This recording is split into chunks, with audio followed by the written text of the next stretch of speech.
Israel और Iran के बीच में 12 दिन से लड़ाई चल रही थी। इस लड़ाई में इजराइल खींच कर अमेरिका को भी ले आया। अमेरिका ने अपने सो कॉल्ड B-2 बम्बर भेजे। उसके बाद कहा कि भाई हमने ईरान की न्यूक्लियर फैसिलिटीज़ को फोड़ दिया है। सारी फैसिलिटीज़ को फोड़ने के बाद ईरान ने थ्रेटन किया कि मैं स्ट्रेट ऑफ हॉर्मूज़ को ब्लॉक कर दूंगा। स्ट्रेट ऑफ हॉर्मूज़ को ब्लॉक करने की जब चर्चा चली रही थी तो उसने इराक में और कतर में ईरान ने अमेरिका के एयर बेसिस के ऊपर हमला कर दिया। और जैसे ही ये चीज़ें एग्रेवेट हो रही थी, ओवरनाइट एक नया शब्द वापस से जो इंडिया पाकिस्तान की डिक्शनरी में अक्सर यूज़ किया जाता है, सीज़ फायर, वो वापस आ गया। और ट्रंप ने क्लेम करना चालू कर दिया कि भाई मैंने सीज़ फायर कराई है। जिस प्रकार से उसने बोला कि मैंने सीज़ फायर भारत और पाकिस्तान के बीच में भी कराई थी। खैर, भारत पाकिस्तान के बीच में जो उसने सीज़ फायर कराने का ये जो एक मुहिम चलाई है और जो ये बात वो बार बार बोलता है, इसका सच मैं इसी हफ्ते आपके सामने लाऊंगा।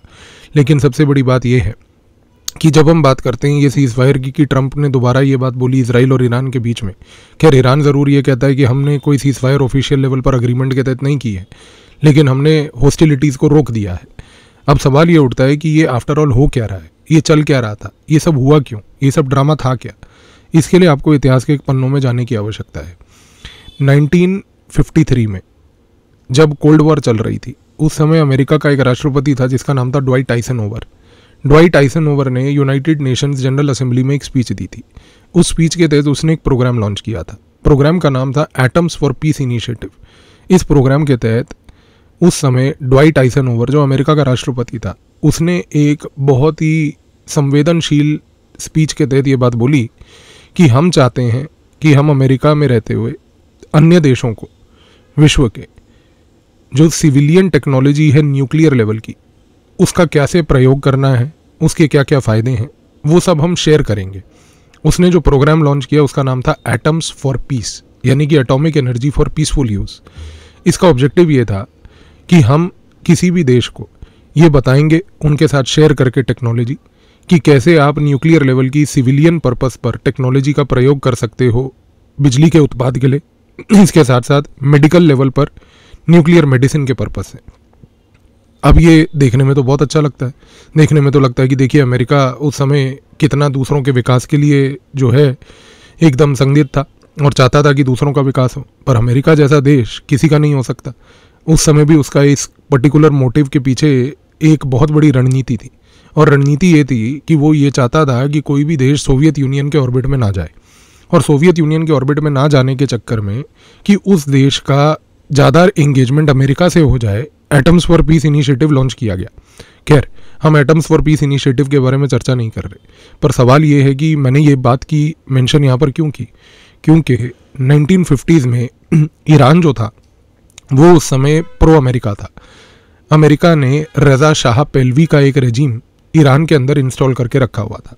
रज़ा शाह पहलवी का जो रेजीम था वो क्योंकि अमेरिका के प्रो और अमेरिका के समर्थन वाला रेजीम था, उस समय गौर कीजिए कि ईरान ने एटम्स फॉर पीस इनिशिएटिव में अप्लाई किया, और एटम्स फॉर पीस इनिशिएटिव में अप्लाई करके अमेरिका से इस न्यूक्लियर लेवल पर मदद मांगी।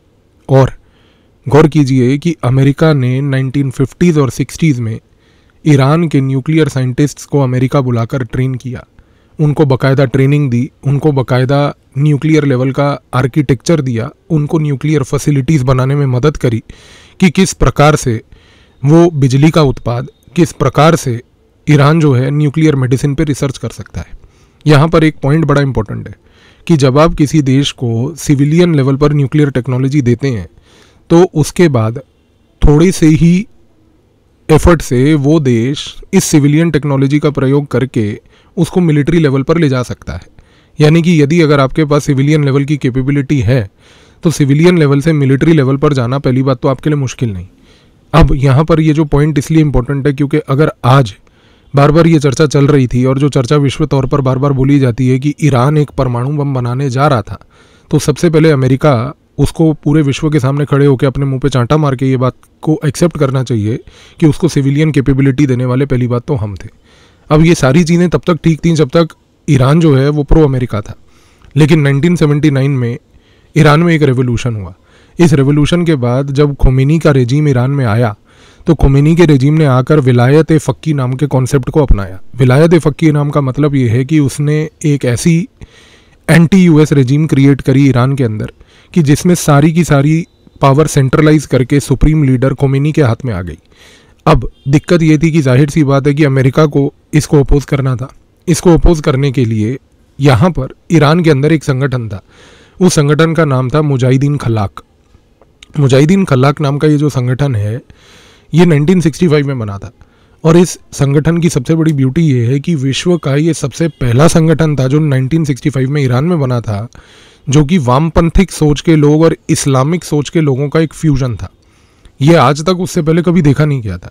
आज ये वामपंथिक इस्लामिक नेक्सस जो है ये भारत के केरल में देखा जाता है, पर इसका सबसे पहला ओरिजिन कहाँ पर देखा गया? ईरान में। और ये था मुजाहिदीन खल्लाक नाम का एक संगठन। ये बना था उस समय जो रज़ा शाह पहलवी के रेजिम को अपोज करता था। वामपंथिक सोच के लोग थे। रज़ा शाह पहलवी जो है प्रो यूएस था, तो जाहिर सी बात है कि वो वामपंथिक सोच के लोग अमेरिका के कैपिटलिस्ट स्ट्रक्चर को अपोज करना चाहते थे, और वो चाहते थे रज़ा शाह पहलवी को भी अपोज करना, तो उन्होंने ये किया। लेकिन ब्यूटी ये थी कि 1979 में जब इरानियन रेवोल्यूशन हुआ, उसके बाद भी मुजाहिदीन खल्लाक नाम का ये जो संगठन था ये वहाँ पर ईरान में रहा। और इसने, क्योंकि अब रज़ा शाह पहलवी और अमेरिका नहीं था, तो इन्होंने बेसिकली रज़ा शाह पहलवी के जाने के बाद खोमेनी के रेजिम को अपोज करना चालू कर दिया, क्योंकि इन्होंने ये कहना शुरू कर दिया कि खोमेनी का रेजिम भी जो है ये भी एक ऑपरेसर रेजिम है। इन्होंने ये बोलना शुरू कर दिया कि ये जो विलायत फ़क़ी है, ये जो कॉन्सेप्ट है जिसके तहत सुप्रीम लीडर जो है वो बेसिकली सारी पावर को एक्सरसाइज करेगा, हम उसको भी नहीं मानते। और इन्होंने उस समय इतना अपोजिशन किया रज़ा शाह पहलवी के बाद खोमेनी रेजिम का भी, कि खोमेनी के रेजिम ने भी इन लोगों को बैन कर दिया। बैन करने के बाद ये हुआ कि जो ये मुजाहिदीन खल्लाक था, इसने 1980 में एक अंडरग्राउंड ऑर्गेनाइजेशन बनाई जिसका नाम था national liberation army. National liberation army ने खोमेनी के रेजिम को फिर से अपोज करना चालू करा। और ब्यूटी देखिए कि 1981 में उस समय चीफ जस्टिस ऑफ ईरान जो थे आयतुल्ला बहेश्ती, उसका असैसिनेशन किया किसी ने, तो वो और कोई नहीं बल्कि मुजाहिदीन खल्लाक थे। अब जब ये इन्होंने चीफ जस्टिस ऑफ ईरान का असैसिनेशन किया, आयतुल्ला बहेश्ती को मारा, उस समय इजराइल को एक चीज़ और अमेरिका को एक चीज़ समझ आ गई। उन्होंने सोचा कि यार ये एक संगठन है जो ईरान के अंदर रहता है, और ये संगठन अगर मान लीजिए खोमेनी के रेजिम को इतना अपोज करता है कि उसके एक अपॉइंटेड चीफ जस्टिस को मार सकता है, तो इस पर्टिकुलर ऑर्गेनाइजेशन को समर्थन देने की आवश्यकता है। 1980 से अगर किसी देश ने मुजाहिदीन खल्लाक का समर्थन किया है, तो पहली बात वो ईरान के अंदर रहते हुए इसको समर्थन मिला है इजराइल और अमेरिका का। आज अगर इजराइल ईरान के अंदर जाकर किसी प्रकार के कोवर्ट ऑपरेशंस करता है, आज अगर इजराइल ईरान के अंदर जाकर उसके न्यूक्लियर साइंटिस्ट या उसके जो मान लीजिए मिलिट्री के जनरल्स हैं उनको मारने की कोशिश करता है, तो उसके लिए सबसे बड़ा फ्रंट ऑर्गेनाइजेशन वो है ईरान के खुद के लोग जो मुजाहिदीन खल्लाक से जुड़े हुए हैं। तो मुजाहिदीन खल्लाक उसके अंदर एक ऐसा फ्रंट ऑर्गेनाइजेशन है, आप लगा लीजिए कि वो वहाँ के नक्सलवादी हैं जो वहाँ के देश को खोखला कर रहे हैं। तो मुजाहिदीन खल्लाक को नर्चर किया गया, सपोर्ट किया गया, समर्थन किया गया इस प्रकार से कि उसको इतना पावरफुल बनाया गया कि वो ईरान के अंदर रह के ईरान के रेजिम के साथ लड़ पाए। इसके बाद ईरान के अंदर 2009-10 में एक बहुत बड़ी मूवमेंट चली। इस मूवमेंट को चलाने वाले लोग भी जो थे वो अमेरिका और इजराइल थे। और ये 2009 में जो मूवमेंट 9-10 में मूवमेंट चली, इस मूवमेंट का नाम था ग्रीन मूवमेंट। ग्रीन मूवमेंट चलाई गई उस समय मीर हुसैन मौसवी ने। मीर हुसैन मौसवी एक कैंडिडेट था जो ईरान के राष्ट्रपति का चुनाव लड़ रहा था। वो चुनाव लड़ रहा था, उसके सामने जो ओपोनेंट था उसका नाम था मोहम्मद अहमदी निजाद। मोहम्मद अहमदी निजाद उस समय का इनकम्बेंट ईरान का राष्ट्रपति था। जब इलेक्शन हुए 2009-10 में तो मोहम्मद अहमदी निजाद इलेक्शन जीत गया, लेकिन वहाँ पर मीर हुसैन मौसवी जो है वो उसी तरीके से व्यवहार करने लगा जिस प्रकार से एक भारत में 55-56 साल का युवा नेता करता है कि भाई इलेक्शन रिग हो गया, इलेक्शन रिग हो गया। तो वहाँ पर अमेरिका ने मीर हुसैन मौसवी को समर्थन देते हुए, उसको सपोर्ट करते हुए एक ग्रीन मूवमेंट चलाई। ये ईरान के अंदर एक पहला कलर रेवोल्यूशन था। ग्रीन मूवमेंट इसलिए भी चलाई क्योंकि मीर हुसैन मौसवी की जो पार्टी थी उसका झंडे का कलर भी ग्रीन था, तो उस नाम से ग्रीन कलर जुड़ा।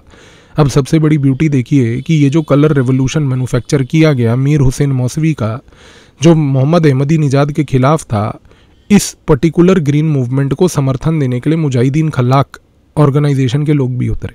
तो अब आप डॉट्स को कनेक्ट करके देखिए कि किस प्रकार से अमेरिका ने और इजराइल ने पहली बात तो कोशिश करी थी 2009-10 में कि एक कलर रेवोल्यूशन ईरान के अंदर मैन्युफैक्चर हो।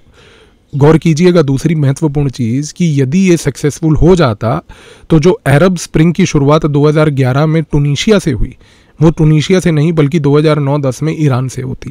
पर उस समय खोमेनी के रेजिम ने, मोहम्मद अहमदीनेजाद ने इस पूरी ग्रीन मूवमेंट को कम्प्लीटली क्रश कर दिया। और ग्रीन मूवमेंट को क्रश करने के बाद एक चीज़ तो तय हो गई कि ईरान के अंदर वो सो कॉल्ड कलर रेवोल्यूशन नहीं आया, और जो अमेरिका चाहता था कि अरब स्प्रिंग की शुरुआत, एक रेजिम चेंज की शुरुआत ईरान से हो, वो वहाँ से नहीं हो पाई। तो यहाँ पर अब आपको दो चीज़ें बड़ी क्लियर हो जानी चाहिए। पहली बात कि 1979 से लेके 2009-10 तक पहली बात तो अमेरिका ने पूरी कोशिश करी कि किसी न किसी तरीके से वो ईरान के अंदर एक रेजिम चेंज कर पाए। इजराइल ने पूरी कोशिश करी कि वो रेजिम चेंज कर पाए, पर दिक्कत ये थी कि चाहे वो ग्रीन मूवमेंट हो, चाहे वो सद्दाम हुसैन का प्रयोग करके, केमिकल वेपन्स का प्रयोग करके ईरान इराक वॉर 1980 से 88 वाली हो, या फिर उसके बाद अमेरिका का गल्फ़ वॉर में इन्वॉल्व होना और गल्फ़ वॉर में इन्वॉल्व होके वहाँ से भी ईरान को एक मैसेज देना कि हम आपके बगल में आके कुछ भी कर सकते हैं। इन सारी गतिविधियों के फेलियर के बाद एक चीज़ तो तय हो गई थी कि अमेरिका और इजराइल के लिए रेजिम चेंज करना ईरान के अंदर मुश्किल होता जा रहा था। इस रीज़न से इजराइल चुपचाप बैठ के मुजाहिदीन खल्लाक को समर्थन देता था। मुजाहिदीन खल्लाक के लोगों को वो बेसिकली सपोर्ट करके आगे बढ़ाता रहता था। इसके साथ साथ जो ग्रीन मूवमेंट से लोग जुड़े हुए थे, मीर हुसैन मौसवी वाले लोग, उनके साथ के समर्थक लोगों को भी इजराइल ने मूवमेंट के फेलियर के बाद भी समर्थन करता गया। अब दिक्कत ये थी कि इजराइल बार बार ये चीज़ चाहता था कि किसी ना किसी तरीके से ईरान में रेजिम चेंज हो जाए, पर वो हो नहीं पाया। तो फिर उन्होंने वही पुरानी स्क्रिप्ट दोबारा से उठाई जो उन्होंने इराक के कॉन्टेक्स्ट में उठाई थी कि इराक में वेपन्स ऑफ मास डिस्ट्रक्शन है, हम जाके उसको फोड़ेंगे, इराक को बदनाम करेंगे, इराक को वहाँ से सारा कुछ उसका जो वेपन्स ऑफ मास डिस्ट्रक्शन है हटाएंगे। जब जॉर्ज डब्ल्यू बुश ने ये बातें बोली थी, आपको याद होगा, तो और जब यूएस ने इराक को इन्वेड भी किया था 2003 में, इन्वेजन के बाद इवेंचुअली अंत रिजल्ट क्या निकला? अंत रिजल्ट ये निकला था कि ना तो कोई वेपन्स ऑफ मास डिस्ट्रक्शन निकले वहाँ पर, ना कुछ इस प्रकार का परमाणु बम कुछ निकला। सिर्फ ये था कि इराक के जितना तेल का पूरा रिजर्व था वो आज अमेरिका के इलीगल क्रिमिनल गैंग्स बेसिकली उसको रन करते हैं।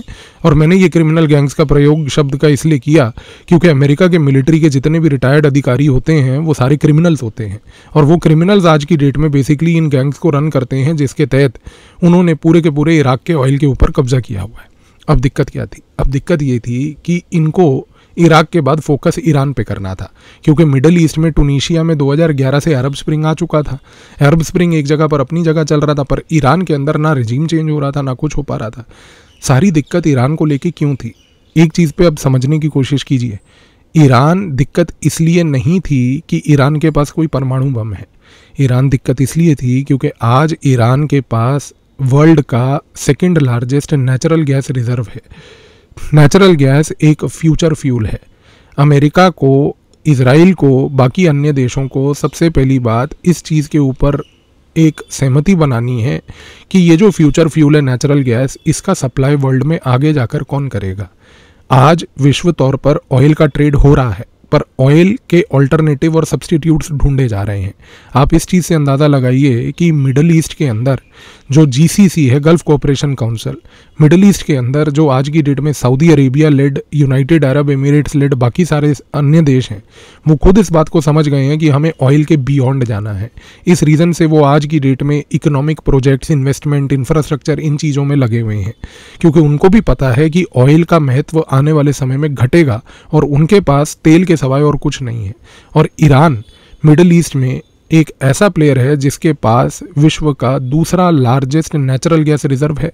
बाय द वे, पहला नेचुरल गैस लार्जेस्ट रिजर्व विश्व में अगर किसी के पास है तो वो है रूस।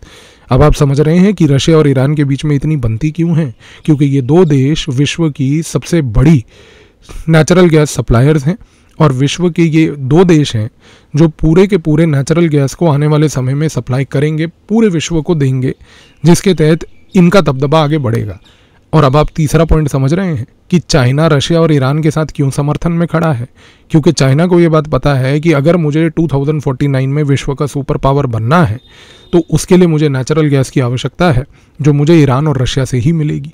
तो इस कॉन्टेक्स्ट में गेम को समझिए कि यहाँ पर ये जो रशिया, ईरान, चाइना एक्सिस है, ये एक्सिस के खिलाफ एक लड़ाई है। यहाँ पर इशू किसी भी प्रकार का न्यूक्लियर वेपन का नहीं था, यहाँ पर इशू किसी भी तरीके से न्यूक्लियर आर्किटेक्चर का नहीं था। न्यूक्लियर आर्किटेक्चर एक कवर है। ये बात फैक्ट है कि ईरान के पास न्यूक्लियर कैपेबिलिटीज़ हैं, ये बात फैक्ट है कि ईरान न्यूक्लियर का एनरिचमेंट यूरेनियम का कर रहा है। और ये बात भी फैक्ट है कि ईरान यूरेनियम का एनरिचमेंट इस रीज़न से भी कर रहा है कि वो आने वाले समय में एक अपने लिए न्यूक्लियर वेपन बनाना चाहता भी है। उसका रीज़न सबसे बड़ा ये है कि ईरान को ये बात पता है कि मेरी एग्जिस्टेंशियल सिक्योरिटी सिर्फ और सिर्फ एक न्यूक्लियर वेपन से ही हो पाएगी। और ईरान आज की डेट में ग्लोबल लेवल पर यूएस के लेड जो पूरा का पूरा न्यूक्लियर आर्किटेक्चर है उसको चैलेंज भी करना चाहता है कि यूएस कोई ऐसा देश नहीं है जो बताएगा कि कौन से देशों के पास न्यूक्लियर वेपन होगा या नहीं होगा। तो यहाँ पर एक जगह पर ईरान अगर आप गौर करें तो वो विश्व पे यूएस के खिलाफ एक लड़ाई लड़ रहा है न्यूक्लियर ऑर्डर की, दूसरी जगह पर वो लड़ाई लड़ रहा है अपने right to create a nuclear weapon की, और तीसरी जगह पर लड़ाई लड़ रहा है अपने फ्यूचर अस्तित्व को बनाने की, क्योंकि उसको ये बात पता है कि रशिया के साथ मिलकर अगर वो नेचुरल गैस का विश्व का 2 टॉप मोस्ट सप्लायर्स एकजुट हो जाएं तो पूरे के पूरे ग्लोबल पावर इक्वेशंस आने वाले 50 साल में बदलने जा रहे हैं। क्योंकि हर देश इस समय नेचुरल गैस की ओर जा रहा है, और 2 देश जिनके पास सबसे ज़्यादा नेचुरल गैस है पूरे विश्व को सप्लाई करने का, रशिया और ईरान, उनको कोई आज की डेट में हिला नहीं सकता। अब इस गेम में यहाँ पर जो इजराइल ने ये सब नौटंकीबाजी करी, नेतन्याहू जैसा व्यक्ति जिसको वैसे भी पता है कि जिस दिन उसका रूल ख़त्म हुआ इजराइल में वो अगले दिन जेल जाएगा, वो आज की डेट में ये लड़ाइयाँ लड़ रहा है। ठीक है, वो अपने हित में अपने डोमेस्टिक कॉन्स्टिट्यूएंसी को समर्थन देने के लिए, अपने वहाँ के लोगों को खुश करने के लिए ये सब नौटंकीबाजी कर सकता है, पर आज उसको भी इस बात का समर्थन हो गया कि इस बात का क्लैरिटी मिल गई उसको कि ईरान में किसी प्रकार का रेजिम चेंज उनकी बस की बात नहीं है।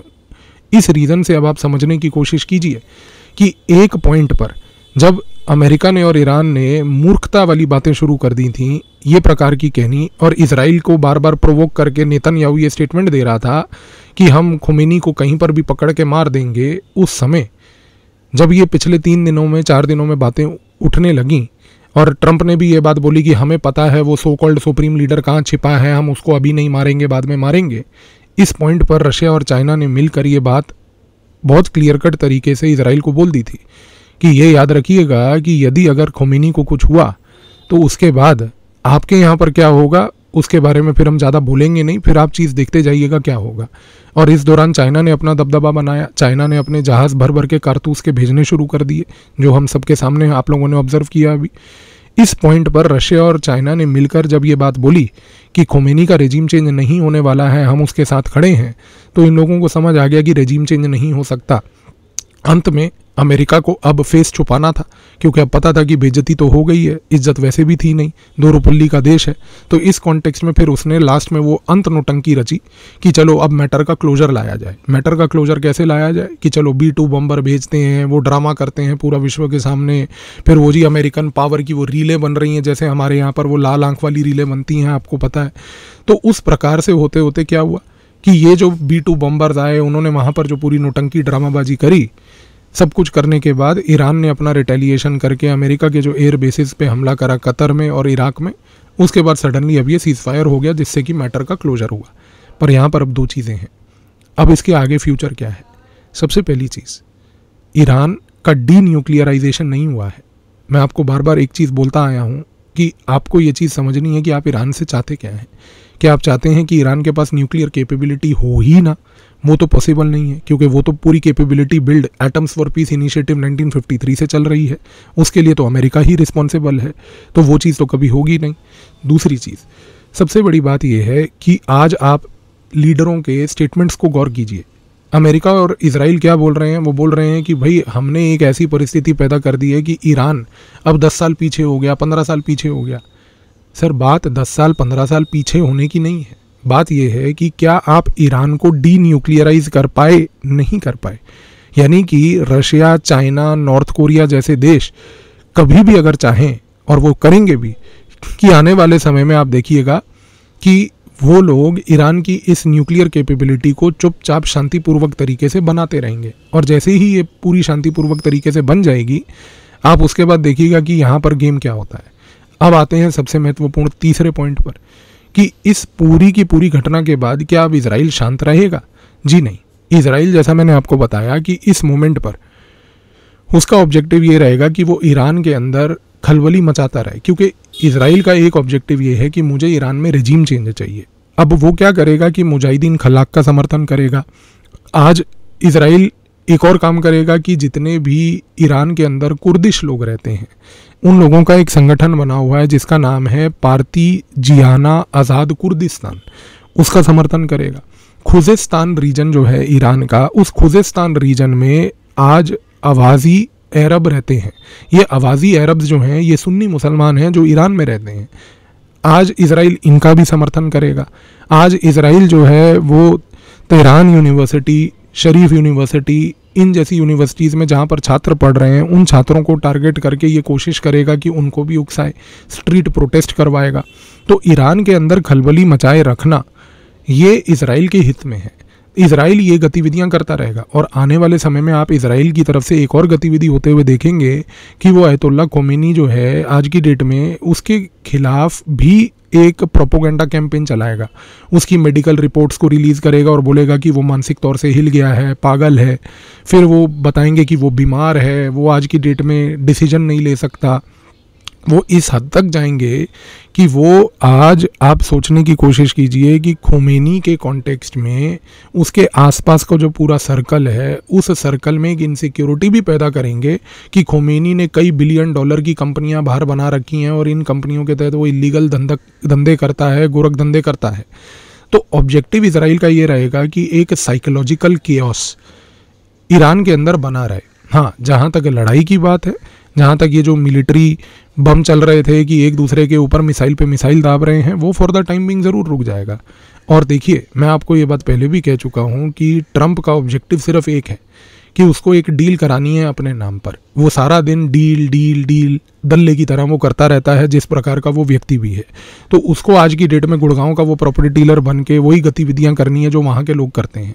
तो इस चीज़ को समझने की आप कोशिश कीजिए कि आने वाले समय में ईरान के अंदर एक साइकोलॉजिकल केओस जारी रहेगा। इजराइल अस्तित्व की लड़ाई लड़ता रहेगा कि अब वो अपने जनता को समझा नहीं पाएगा सडनली कि ये हुआ क्या और मुझे करना क्या है। America deal deal deal deal करता रहेगा और उसको मिलेगा वहाँ पर कुछ भी नहीं। लेकिन इस पूरे गेम में at the end of the day जो मेन मुद्दा था कि क्या हम ईरान को डी न्यूक्लियराइज कर पाए, वो तो नहीं हो पाया। क्या हम ईरान में रेजिम चेंज कर पाए, वो भी नहीं हो पाया। तो यहाँ पर जीता कौन और हारा कौन, इन फैक्ट्स के बेसिस पे असेसमेंट अब आप खुद ही कीजिए। पर यह ज़रूर है कि ये जो सीज़ फायर है ये एक नया शब्द बन गया है और ये नया शब्द आज की डेट में एक मजाक है और कुछ नहीं। धन्यवाद।